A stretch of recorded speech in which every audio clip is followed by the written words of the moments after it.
Hi everybody. For this video, I'm going to do 2 mole calculation examples as a refresher. So this is the packet that you are working in for practice for mole calculations.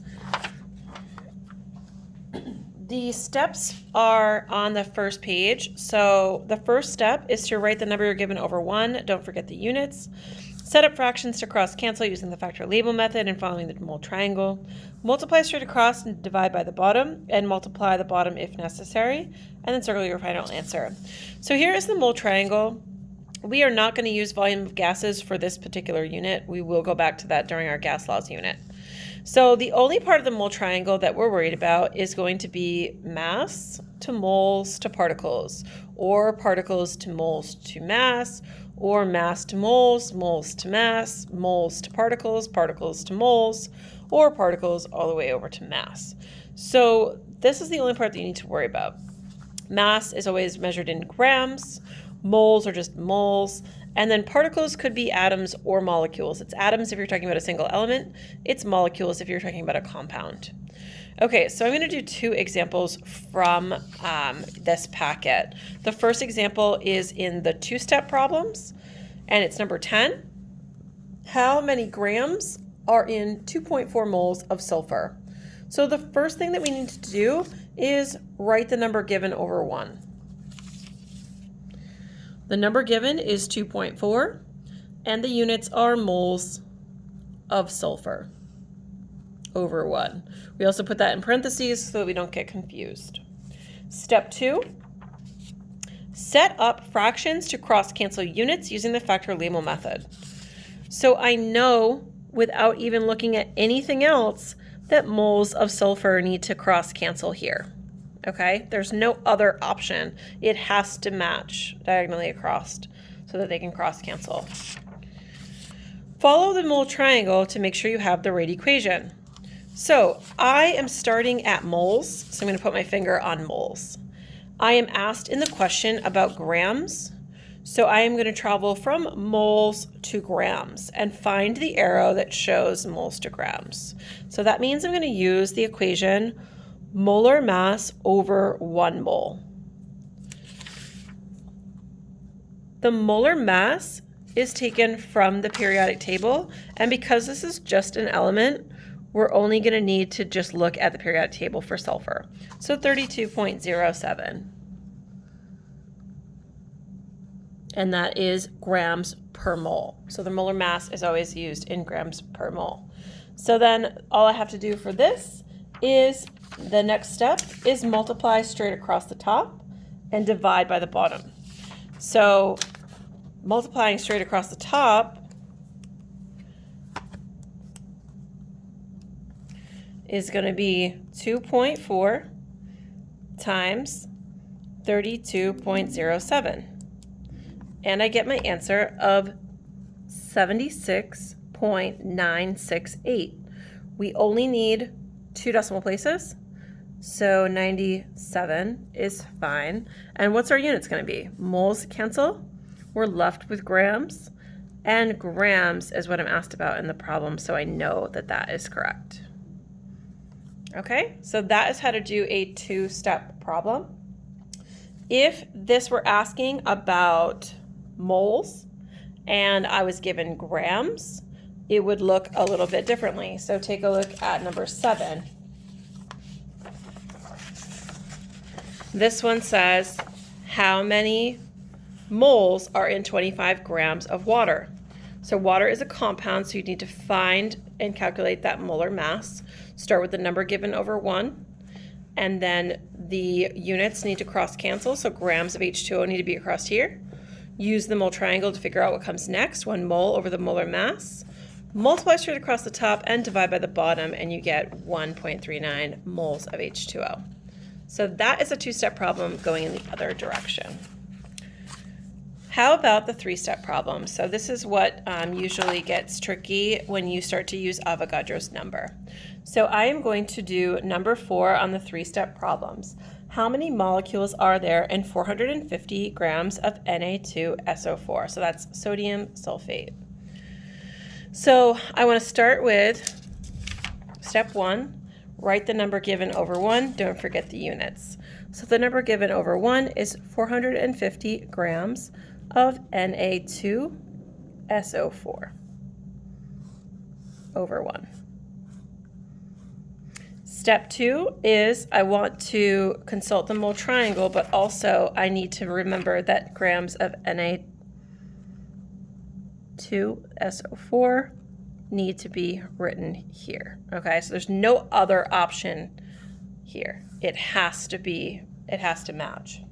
So if I take a look at the mole triangle, I'm given grams, I'm asked to find molecules. How many molecules? So if I'm at grams, I need to go to molecules, which is way over here. However, there is no direct way to get from grams to particles. I have to pass through the mole. So my second fraction is going to be from grams to moles. And you want to look for the correct direction. So grams to moles is going to be the one underneath. 1 mole over the molar mass. The molar mass of Na2SO4 would be 2 sodiums. So 2 times 22.99. 1 sulfur, so plus 32.07. And then 4 oxygen. So oxygen is 16 times 4. You add all of that up together, you're going to get 142.04 grams per mole of Na2SO4. If you're not sure how to calculate molar mass, go back to week 15. You can also use an online molar mass calculator if you're not sure. Okay, so now I have my grams, which are going to cancel, and I'm left with moles. But the question is asking me about molecules. So I need to go back to the mole triangle to figure out what my third fraction is going to be. So here I am at moles, and I need to go to particles. So I'm going to use the equation that has Avogadro's number over 1 mole. Notice how moles are going to cross cancel as well. And then 6.02 times 10 to the 23rd molecules. Molecules is an annoying long word to write in this little tiny fraction, but such is life.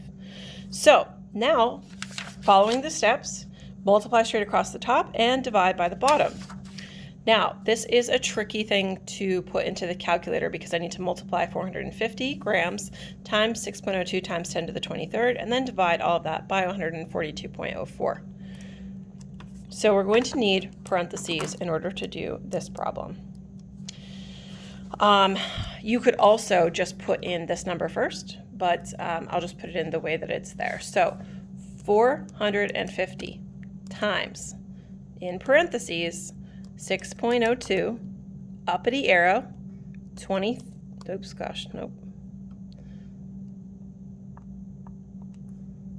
Let me start over. 450 times, in parentheses, 6.02 times 10, uppity arrow, 23, close parentheses, enter. So there's multiplying straight across the top. Now I need to divide by the bottom. So divide by 142.04.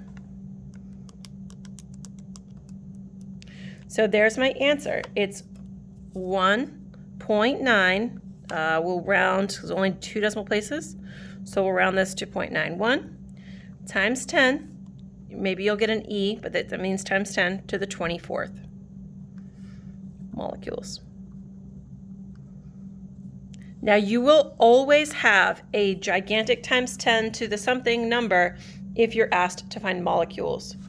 You will not get a large number if you're asked to find moles or grams. So if you do, then you will not have done something correctly. So let's do something. I am going to put number 8 into my calculator. This is the answer key, and it's okay. So I'm going to put number 8 into my calculator to show you how I got that answer.